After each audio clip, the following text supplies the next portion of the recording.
Welcome to the Tanya Acker Show. Welcome to the podcast, Paul McEnroe, illustrious inventor. Thank you for being here. It's my pleasure. So you developed the barcode, which is ubiquitous. It's everywhere. We use it all the time. When you developed that, when you invent the barcode, what is the problem that you were trying to solve? What is the question that's put before you and the team? Twofold.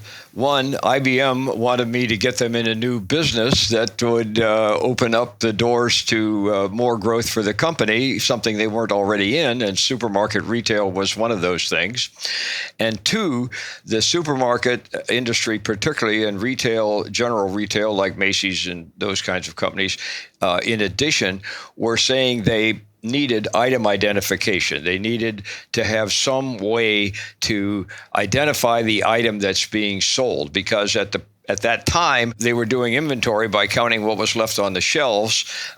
When they sold you something, the check slip didn't say what it was. It just said 59 cents or 39 cents and so on. Those kind of numbers then, not now. They didn't have any automatic control of their inventory. The check stand lines were long and inefficient. And there were a lot of other inefficiencies in sales. So they were looking for all of these things. And it happened at the same time that IBM wanted to grow their business, and I was in IBM. And so I started to work. I made them a proposal like you would make to a venture capital firm to get started on a new business. And I looked at banking, this, that, and the other thing. And I picked point of sale. I had a lot of history with National Cash Register in Dayton, Ohio, where I grew up. And so I knew a lot about that. And I have worked on scanning things like images and barcodes and other kind of codes in the 9 years I had been at IBM. So I was familiar with item identification. So I pulled together a team and we made a proposal. And in the meantime, the supermarket industry had come out with a formal request for proposals. And we made one of those proposals, and our code was selected as the international standard. So how do you start that? You say, okay, right now, all of these products are just individually itemized. Cashiers have to input everything in specifically. What is step one when you want to code everything? I mean, there are millions of products, certainly thousands and thousands of products in a grocery store. How do you start? Where do you begin that process? Yeah, that's a real good question. The real advantage for us was that the Supermarket Institute realized all these problems. So they have a bunch of magazines that they've been writing about in the last 10 years saying how inefficient this operation is and so on. And so they began to identify what they wanted to do. And IBM had the computers in the back rooms of the warehouses and the headquarters. So we knew what they didn't know. And we knew that if we could document numbers for items, that would work. And so the Supermarket Institute consists of not only the supermarket companies that we're familiar with shopping at, but also the manufacturers like Nabisco and Post and all those people. And so they all got together and said, we need to pick out some code that we can put on every item that will have enough digits of identification that we can uniquely call that out. One number for everybody in the United States and in fact the world, although we put a different country code on. The Supermarket Institute hired McKinsey & Company, a very good consulting firm, to help them with specifying what they needed. And at IBM, we kind of knew what they needed. That was our business. You know, we were documenting and holding inventory control and all the computer things you do in the back room to manage that. So it was a combination of the Supermarket Institute recognizing it, of their consultant being very good and specifying it well, and of the companies. There were 14 of us companies that made proposals. And we were very fortunate to have ours selected. Of course, I'm biased, but I'm pretty sure that ours was the best code, and it worked from the start. And if it didn't work from the start, before those companies put marking on back at the factory, it would have never gotten going. And the original printing was pretty poor because it was cheap printers that we had to make to put in the store that had to print the code. Now they're printed quite nicely, but in those days it was very difficult. So you had to have a very good code, and we did have that. We had an immensely good code, and that made all the difference. We all engage with barcodes all the time. So much so that, at least for me, I often don't think about all of the specific information that's contained in it. What's in a barcode? The standard barcode was the easiest one to talk about of the day, and it still exists today. They've added onto it a little bit in here and there, but the standard one still exists. The 5 digits on the left, if you look at one, there's 5 numbers at the bottom of the barcode on the left and 5 on the right. The 5 on the left identify the manufacturer. Okay, so Nabisco or Post or Del Monte, or a company like that. So they would be assigned a number, and that number would go on all their products. Then on the right-hand side, let's say it's Del Monte, and let's say it's Giant Olives, 16 ounces. Okay, so Giant Olives, 16 ounces for Del Monte would get a number. Okay, a can. Okay, and so that would be the number that would identify that can. So if you read both numbers, you see, okay, it's a Del Monte product, B, A, and B, it is those kind of olives.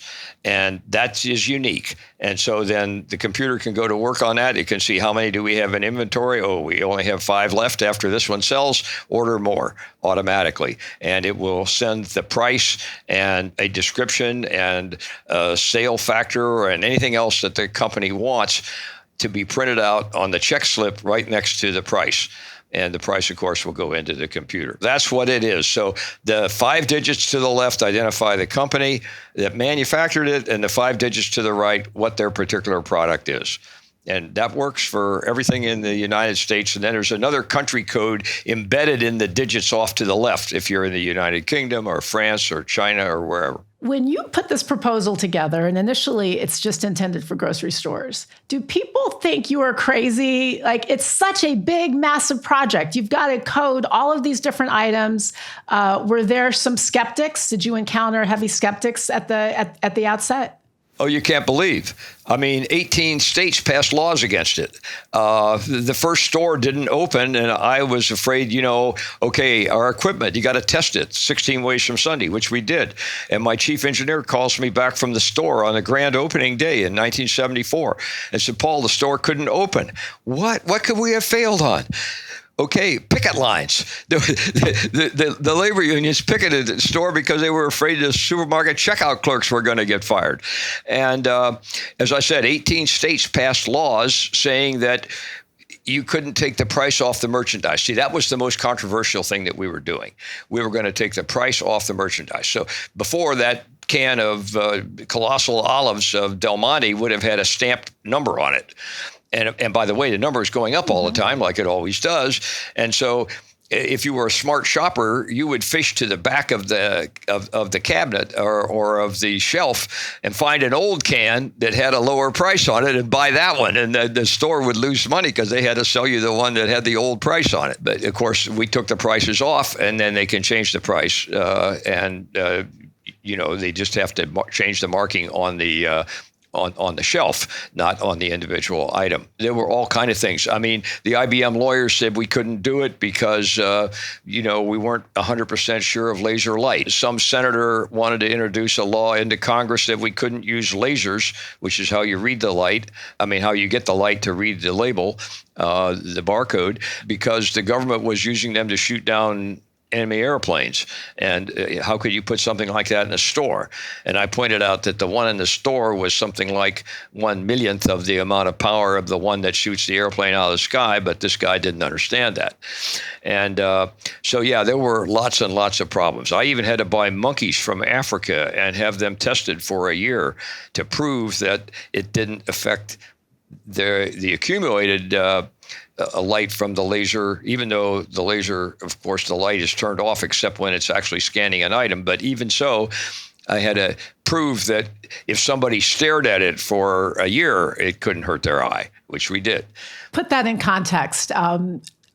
Paul, what year was this? I started the project in 1969, and the supermarket formed their committee in 1970. They picked our code and set it up as the international standard in 73. So 50 years ago this year is when it was selected. And the whole notion of, and I point out the year because, now we're used to talking about laser technologies and different things. But at the time, my goodness, Star Trek had barely come out. So people were really worried that you were perhaps introducing something dangerous into the grocery store. Yeah, think about this. The PC hadn't been invented yet. It'd be another decade. What we did, basically, we put a PC on the top of the check stand. That's really what it is. The check stand, the checkout thing that the scanner, which has a laser in it, plugs into, is basically a PC. It's slightly different, but from an engineering point of view, it has all the elements of a PC, almost all of them. You mentioned 18 states passed laws. Was it all based on concerns around labor unions or displacing employees? No, it was, I think that was a big factor, but the single biggest factor was no price on the item. And would the consumers be upset because they're not going to have a price on every item? One of the reasons you save money is you don't have to go around putting a price on every can when you put it out on the supermarket. I tell you, the best feeling for that I got was I went to one of our test stores, which in 1974, early 74, mid 74, in Montreal, Quebec, and it was a Steinway store. I went up to check out our installation. We had a scanning installation. We were taking prices off the items. This was a test situation. The store at that time was being visited by an executive from the Canadian government. And just like the executives from the U.S. government were looking around a little bit too. But anyway, this was Canada. And I was there in the store with the gentleman from the Canadian national offices, and he decided to start interviewing customers. And so there was this little old lady walking out of the store with her cane. He went up to her and he said, "Ma'am, may I ask you a few questions?" She said, "Sure." I was listening, standing right there next to him. He said, "Are you upset that the prices are off the merchandise and you can't see the price on the cans or the boxes that you buy? And are you upset about the system for that reason?" She says, "Oh, no, you don't understand. This is fantastic. I now can go down the street to the competitor's store and I've got my slip and I can pull my slip out and I can see what I paid for Rice Krispies of a certain size. And before I had never had any idea because I just got a slip and it had, 50 numbers on it with no reference to what it was, 39 cents, 74 cents, $1.50, $1.20, but no reference to what it was that you bought. So how do you know what you pay for anything?" And she said, "This way I can tell which store has the cheapest prices because I've got my little slip." So I think it's great. And, we never heard another problem from the Canadian government. So you initially invent this technology for purposes of supermarkets. Barcodes are now everywhere, attached to just about every consumer product. How does this technology go from the supermarket aisle to everywhere? And I should mention, speaking of everywhere, your book, The Barcode, How a Team Created One of the World's Most Ubiquitous Technologies, will be out this month. Congratulations. How do you export this from supermarkets to every other kind of market? That's a very good question, too. We did plan it initially for several marketplaces. So they were the big three retailers at that time were not even around hardly anymore. Sears, Penny's, and Ward's. Montgomery Ward's, J.C. Penney's, and Sears and Roebuck. Remember them? Yeah, I do. And they were the big ones. And even the big Safeway. The big companies in the supermarket were Safeway and A&P, and Kroger, of course, was there. But anyway, they were different. For a supermarket, which just needed the 10 numbers that I told you about before, the 5 for the company that makes the product and 5 for what type of product they make. For retail, then the whole retail market was separate from Sears, Penny's, and Ward's. It was Macy's and Federated Department Stores and iMagnin and, all those people. For them, they wanted 40 alphanumeric characters, which we couldn't put on black and white bars and make them small enough. So we used the same encoding the same engineering coding, which is a great code, very hard to misread. And we put it magnetically on a little stripe that you may remember they put on fashion merchandise, and it told everything. I mean, it had the name of the designer, a long Italian name, whatever, and the color, and, not just red, white, and blue, but some fandangled color, and so on. So we had a lot of information on there. But over the years, several things happened. At the time, we designed the system so it would handle the cash and carry markets in Europe, which had 40 check stands in the front store with scanners, sort of like a monstrous Costco. But now Costco, Kmart, all those people, that's how they're operating. And they got supermarket stuff, but they've also got general merchandise. So the general merchandise stuff stopped using our magnetic codes and living with less digits to define everything. They decided, okay, we don't need that Italian guy's name on there necessarily. Some of the top stores still use the magnetic code, but most of them didn't.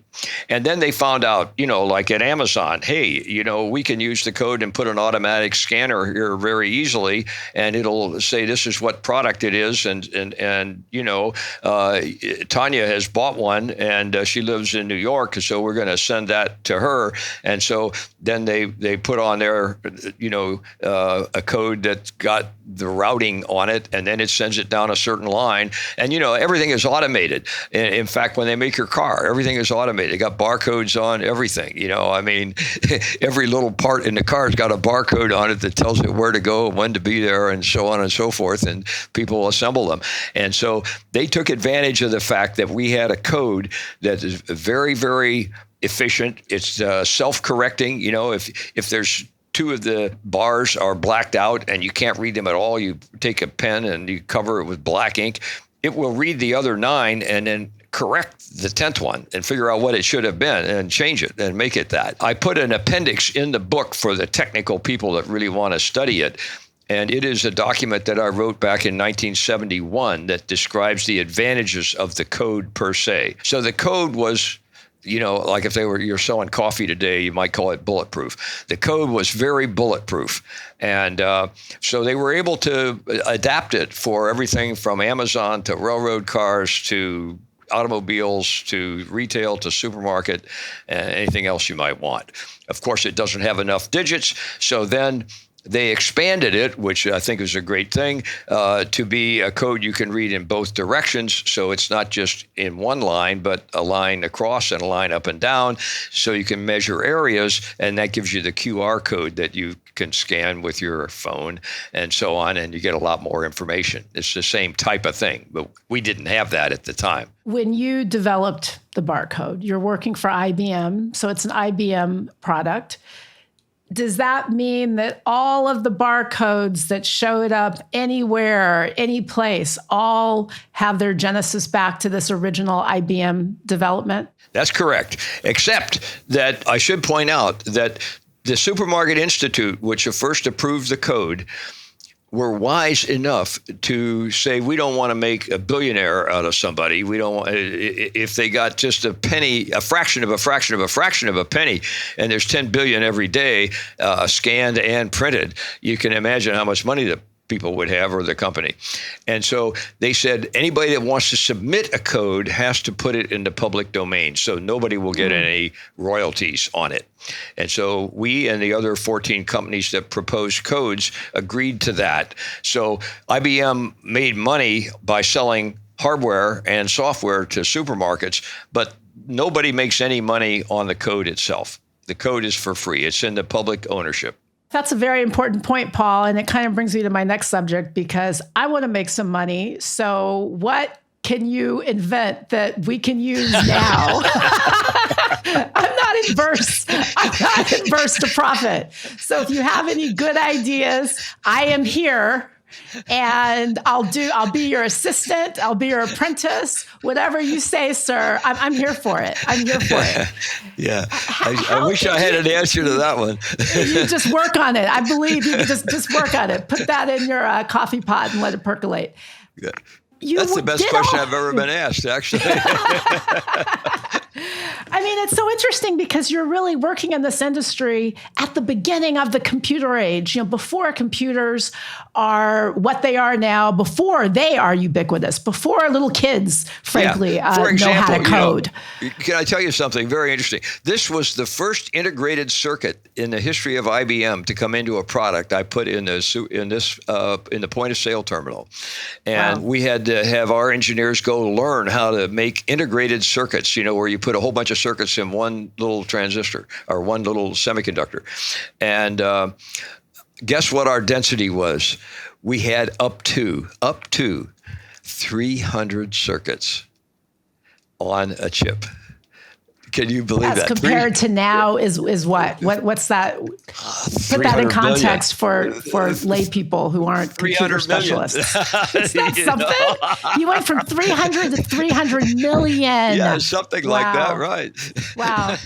When you look at the kind of business climate today, and maybe this is a little bit of an unfair question because you were working with IBM. You weren't on your own trying to do this. But if you were just to sort of think about what the climate is today for developing new ideas, for entrepreneurship, how easy is it? Or rather, how would you compare it to 1969 when you were working on this project? I mean, it seems now that technology is so much more accessible. It's easy for people to learn it. Where do you think we are in terms of, creating space and giving support to entrepreneurs and new developments like this? Yeah, well, it certainly has changed. I think the internet maybe has changed the most of it all. Now, whatever question you have, you can ask Google and you get some kind of an answer. Or if you don't get the answer, you'll find out where to go and get it.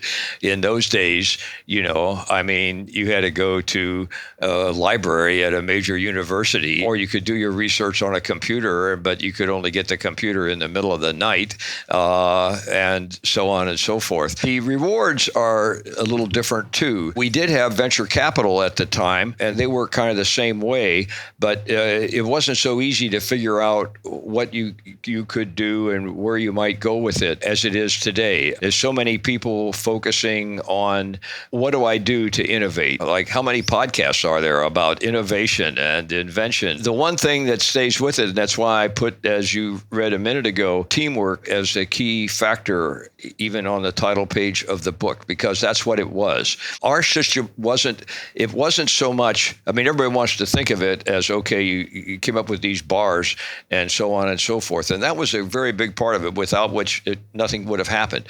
But everything around the bars, the laser scanner, the optics in the scanner, how do you read it while it's being twisted back and forth, and so on and so forth. I had an IBM president come down when we told him we were going to read these bars as somebody pulled them 100 inches a second across the check stand while they might be spinning. And it's in the middle of a picture of Captain Marvel, whom you probably don't even remember, on the package. And we're going to go look up the price and change the inventory and everything for 40 people simultaneously, faster than any of them can realize we're doing anything. And this guy was a bright engineer, and he was the president of our company, of our division. And he said, "This is the most preposterous idea I've ever heard." And he said, "I know that if I had you give me a review on this every week, I would kill the project sooner or later." And he said, "I know you guys have a good reputation, so I'm going to leave you your money." I had asked for a certain amount of money, not very much. 100,000 the first, 300,000 the first year, $1 million the second year, and $3 million the third year, which is peanuts, right? And he says, "I'll leave you the money, but I'm coming back in a year. And if you haven't got this damn thing working, your desk is going to be in the parking lot immediately." And 1 year later, he showed up on the very day to the year. We took him in the lab. He threw a pack of cigarettes with the markers on it, and it read. And then he went and he got down on his hands and knees and opened up the box underneath to see if we were cheating, if we had some little engineer hiding underneath there pushing buttons. And we didn't. Little person as if you had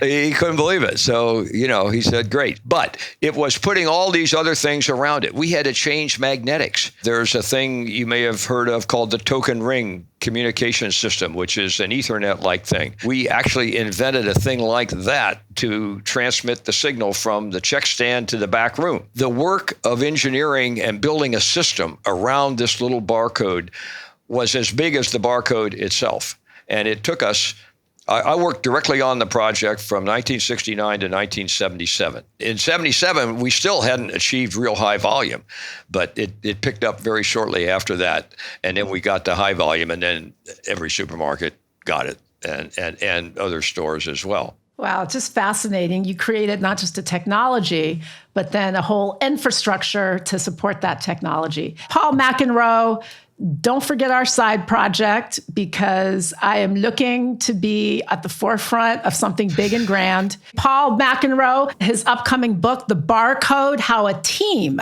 Created One of the World's Most Ubiquitous Technologies.